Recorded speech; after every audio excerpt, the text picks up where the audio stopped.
자, 해외 선물 가이드 시간입니다. 해외 선물 상품도 소개해드리고 요즘 글로벌 이슈에 맞닿아 있는 해외 선물 상품의 투자 전략까지 전해드리도록 하겠습니다. SC 글로벌 센터 김선규 소장 함께하겠습니다. 어서 오세요. 네, 안녕하세요. 네, 안녕하세요. 어제 그 코로나 바이러스로 인한 상품 시장의 영향을 저희가 좀 쭉 둘러봤었는데 네. 말씀하셨던 게 그 원유와 관련해서 네. 코로나뿐만 아니라 지금 지정학적 리스크까지 또다시 불거지고 있는 게 있다고 말씀하셨었어요. 예, 맞습니다. 네. 그래서 지금 현재는 코로나 바이러스로 인한 수요 급감으로 인해 가지고 전체적인 그 상품 가격 하락으로 들어가고 있지 않습니까? 네네. 근데 이제 요거 말고도 이제 지정학적인 요인들이 지금 계속 산적해 가고 있는 상태이기 때문에 네. 분명히 이벤트성으로든 앞으로 조금씩이든 간에 유가가 이제 반등할 수 있는 여지는 충분히 있거든요. 그렇기 때문에 그런 부분들을 이제 좀 말씀을 드리기 위해서 오늘 이제 좀 자료들을 가지고 왔습니다. 알겠습니다. 지금도 원유 가격을 보시는 것처럼 지금 예. 50달러 밑으로, 그러니까 WTI 기준으로 50달러 밑까지 내려간 채 네. 지금 거래가 되고 있거든요. 그렇습니다. 일단 뭐 지정학적 리스크가 불거지고 있음에도 불구하고 코로나의 여파가 아직까지는 더 크게 미치고 있는 것 같아요. 네, 그렇습니다. 자, 그럼 지금 현재 상황을 다시 한번 짚어주시죠. 그러니까 우리나라는 지금 기껏해봤자 한 15명, 16명 정도만 지금 확진자가 나오고 거기서 더 크게 퍼지지 않고 있지 않습니까? 네네. 그러니까 그거는 그만큼 우리나라 또 방역 체계라든가 이런 게 어느 정도 이전에 비해서 잘 잡혀 있고 메르스 때보다는 이제 어느 정도 잡혀 있는 상태이고 네. 또 이제 국민들이 그만큼 위생에 대해 가지고 어느 정도 관념이 잡혀 있기 때문이기도 한데 거기에 비해서 이제 중국이라든가 다른 외국 같은 경우는 무슨 이유인지는 제가 잘 모르겠는데 한국에 비해서 면역력이 약한 사람들이 굉장히 많아요. 예, 그러다 보니까 이 팬데믹의 공포가 우리가 생각하는 것보다는 훨씬 더 커요, 외국인들은. 네. 그러다 보니까 이것이 상당히 오래 가고 또 그만큼 글로벌적으로 이제 영향을 줄 수밖에 없다라는 거거든요. 네네. 그러다 보니까 지금 현재 상태에서 봤을 때 유가가 바닥에서 지금 더 내려가고 있는 것이 네. 그만큼 이제 장기적인 불황에 대한 심리를 지금 반영하고 있다라고 보셔야 되는 거죠. 네. 그런 상태이기 때문에 여기에서 보시게 되면은 일단 유가가 현재 WTI가 50불대 지금 새벽에 왔는데 지금 이제 그보다 더 내려가지 않습니까? 네네. 일단 WTI가 50불 이하로 떨어지게 됐을 경우에는 여기에서 사실은 이제 전체적으로 봤을 때 수익률 자체가 떨어져요. 오일 그러니까요. 메이저들이. 네. 그렇기 때문에 이거를 어떻게 커버를 해주느냐 하기 위해서는 결국은 이제 그만큼 이제 수요를 어떻게 조절하느냐. 이제 그만큼 더 수요가 어떻게 살아날 수 있느냐 아니면 공급을 줄이느냐의 문제 딱 둘 중에 하나거든요. 네네. 그래서 지금 이제 말씀드리고자 하는 건 우선 이제 오펙 플러스들이 지금부터 이제 공급을 감산할 거라는 얘기부터 이제 먼저 진행을 해드릴게요. 네네. 첫째로 이제 이 오펙 플러스 같은 경우는 지금 대규모 감산을 기획하고 있고 어제 러시아하고 사우디가 일단 다시 또 통화를 했어요. 그래요? 예. 네. 그래가지고 러시아 공조가 필수잖아요. 그러니까 네. 사우디를 비롯한 중동 산유국 기구, 그러니까 오펙까지는 감산을 한다고 하더라도 러시아가 포함되어 있는 오펙 플러스에서 러시아가 반기를 들고 우리는 계속 채굴할 건데 이렇게 하면은 좀 소용이 없다 보니까 러시아는 그렇죠. 통화를 했어요. 네, 했는데 러시아도 당장 하자라고 이제 그러고서는 결론이 뭐였냐면은 우리는 오펙과 장기적으로 지속적인 협력을 할 용의가 있다라고 이제 발표를 했거든요. 네네. 이제 가장 큰 이유가 뭐냐면 이제 브렌트유를 보시면 알 수 있는데 이제 러시아의 그 원유가 사실 브렌트유하고 연동이 돼가지고 움직이다 보니까 네네. 지금 브렌트유가 55불대가 깨지고 지금 54불대에서도 좀 위태위태하잖아요. 네네. 그런 상황이다 보니까 이렇게 되면은 이 국영 기업인 가스프롬하고 그다음에 가스네프트 같은 네. 애들이 지금 굉장히 수익이 안 좋아요.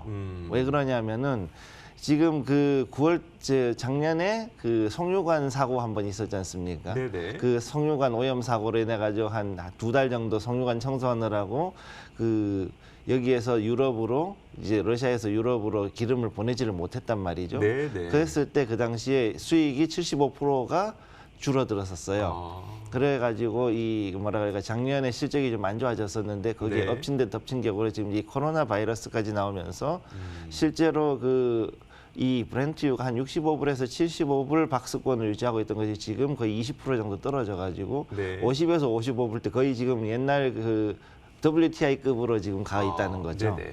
그러면 이게 문제가 뭐냐면 이쯤 되면은 러시아도 이번에는 정말 대대적인 그 손실을 본다는 얘기예요. 네. 그러니까 이걸 하기 위해서는 최소한 50에서 100만 배럴 정도의 감산이 필수인데 그렇게 되면은 러시아가 과연 이제 손을 놔야 되느냐? 러시아가 손 놓기에는 지금 이제 너무 오랫동안 적자가 누적이 될 거라고 보기 때문에 네네. 이번에는 분명히 감산을 들어갈 거라는 거죠. 아. 그래서 이제 제가 오늘 가져온 이제 새벽에 가져온 브렌트유를 보시면은 지금 54불 35센트인데 배럴당 네.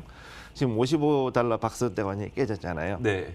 그리고 지금 양봉을 보이고 있지만 그럼에도 불구하고 지금 사실은 하락 마감을 하고 있는 상태이기 하락으로 지금 가 있기 때문에 이걸로 봤을 때 자칫하면은 브렌트유도 54불대가 지금 깨질 수가 있단 말이죠. 네네. 그러다 보니까 긴급하게 지금 사우디하고 러시아가 이제 전화 통화를 한 거고 아. 비록 3월에 지금 오펙 플러스 회의가 지금 있긴 있어요. 원래 네네. 스케줄이 돼 있고 그렇죠. 네. 그리고 작년까지만 하더라도 러시아가 이거 할까 말까 그러고 머뭇머뭇했는데 맞아요. 지금 상태에서는 이제 갑자기 태도를 바꿔가지고 네네. 야 우리 그냥 같이 계속 공조하도록 하자라는 식으로 나왔다는 것 자체가 그렇죠. 그만큼 이제 이 유가에 대한 충격이 컸다는 얘기입니다. 예. 필요할 땐 친구가 되고 네. 필요 없을 땐 적이 되는. 적이라기보다는 그 내가 나하고 무슨 상관인데라고 그렇죠. 좀 그런 그런 걸로 식으로. 하는 거죠. 약간 러시아가 뭐 그런 모습 보이긴 합니다만 어쨌든 이렇게 유가가 하락하고 있는 와중에 그것도 이들의 손익분기점이 어느 정도 가격대인지는 정확하게 우리가 알 수는 없지만 이 정도대로 알려져 있잖아요. 그러니까 예. 거의 다 왔으니까 예. 이것마저도 붕괴되고 내려간다면 우리는 지속적인 적자를 볼 수밖에 없다는 불안감이 지금 이제 공조 체제를 좀 만들게 되는 것 같네요. 사실 이제 그 러시아 같은 경우는 그 생각보다는 그 원가가 높아요. 네네. 그래가지고 한 7, 8불 정도는 돼야 이제 원가가 나오거든요. 네네. 근데 지금 그보다 내려갔으니까. 그러니까 이제 공조를 해가지고 빨리 올려야 되는 거죠. 당분간은 좀 친하게 지내겠네요. 네, 둘이 좀 알겠습니다. 친하게 지낼 거예요. 자, 국제유가의 어떤 반등을 이끌어낼 수 있는 첫 번째 요인이 바로 그 감산, 네.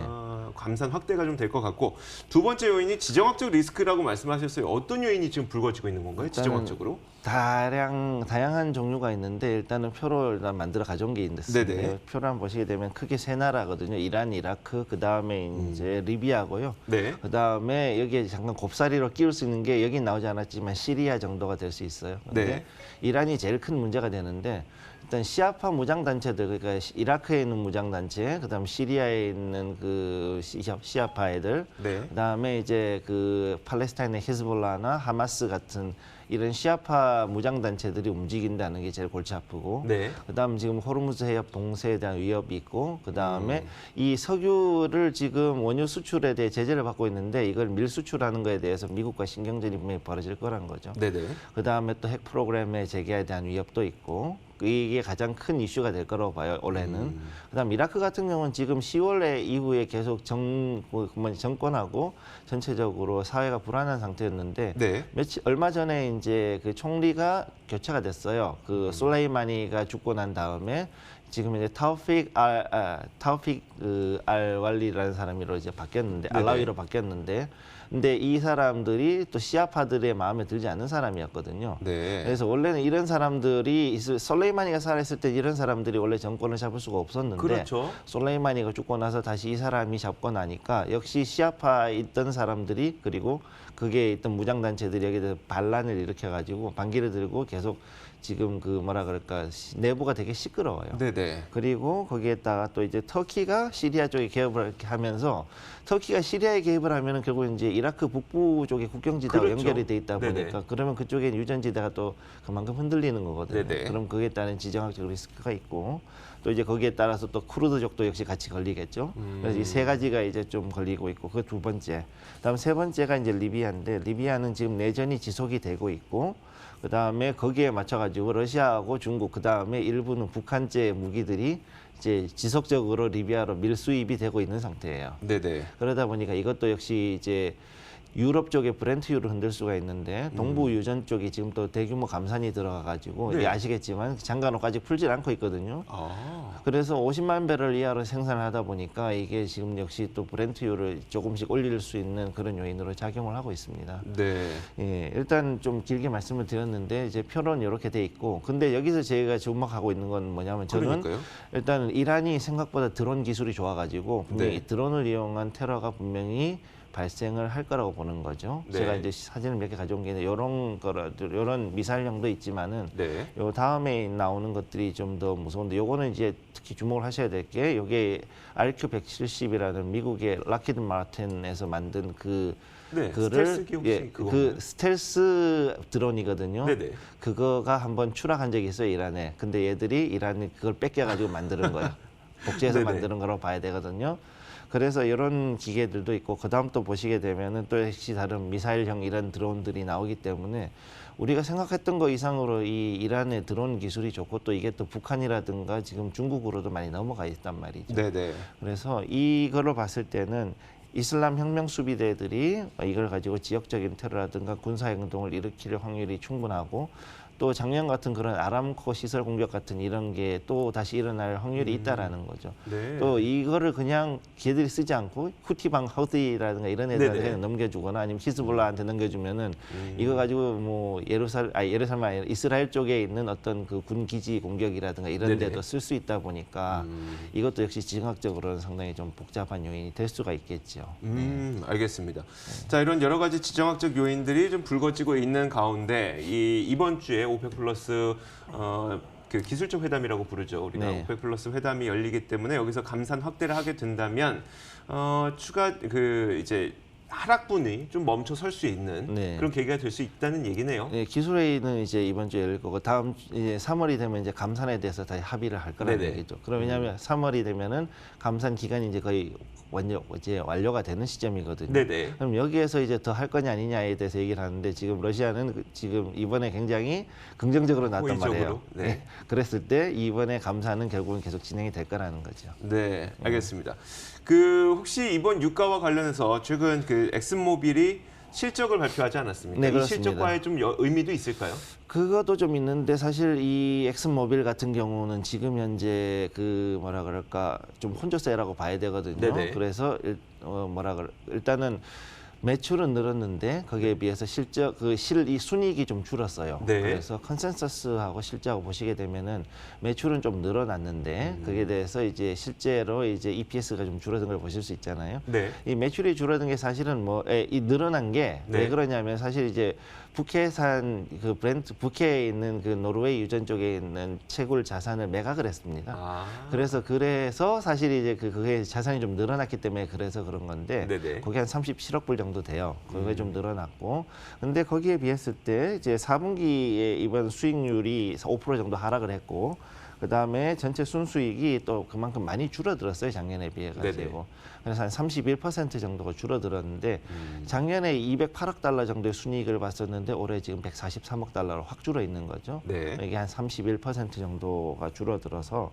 이게 이 이유가 뭐냐면은 우선 제일 큰 게 자사주 매입이 일단 크고요. 네네. 그다음에 천연가스 부분이 지금 완전히 바닥을 쳤잖아요. 네네. 가격이 너무 낮아서 그렇고 그다음 또 이제 또 다른 게 이 유가가 최소한 이번에 65불에서 70불 사이 정도까지는 가줄 거라고 기다렸었는데 거기까지 55불에서 60불이죠. 네네. 그걸까지 올라갈 거라고 생각을 했는데 WTI가 네. 거기까지 가지를 못하고 계속 거의 50에서 55불대 박스권을 유지를 했다라는 그러니까요. 거죠. 그게 가장 큰 문제가 된 거죠.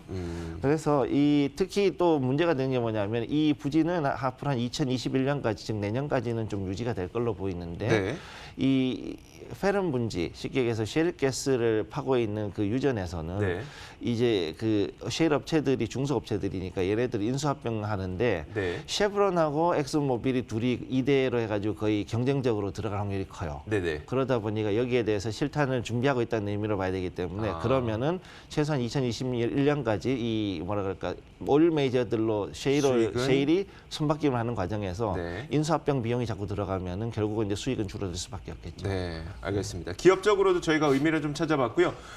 마지막으로 그러면 그 원유 투자하시는 분들의 직접 투자 전략은요? 네, 일단 지금 3월까지는 제가 지난번에 1월에 말씀드렸던 박스권보다는 좀 더 낮춰서 진행을 하셔야 될 것 같습니다. 네. 왜냐하면은 이 코로나 바이러스에 의한 악재가 생각보다는 상품 시장에는 주는 영향이 더 큰 것 같습니다. 네네. 그래서 50에서 55불대 작년에 말씀드렸던 그 달러대를 좀 더 보셔야 될 것 같고 그다음에 이 중요한 건 뭐냐면은 코로나 바이러스 같은 이런 악재들이 증시는 상대적으로 상품 시장보다 빠르게 움직이지 않습니까? 네. 그러니까 이거는 단기적으로 끝날 수 있지만 상품 시장에는 이게 상당히 오래 가기 때문에 이전보다는 좀 더 이제 뭐랄까 약간의 여유를 두시고 신중하게 네. 최소한 한 1달러 이상 정도는 그 원빅을 올라가는 걸 보고 가셔야 됩니다. 네, 알겠습니다.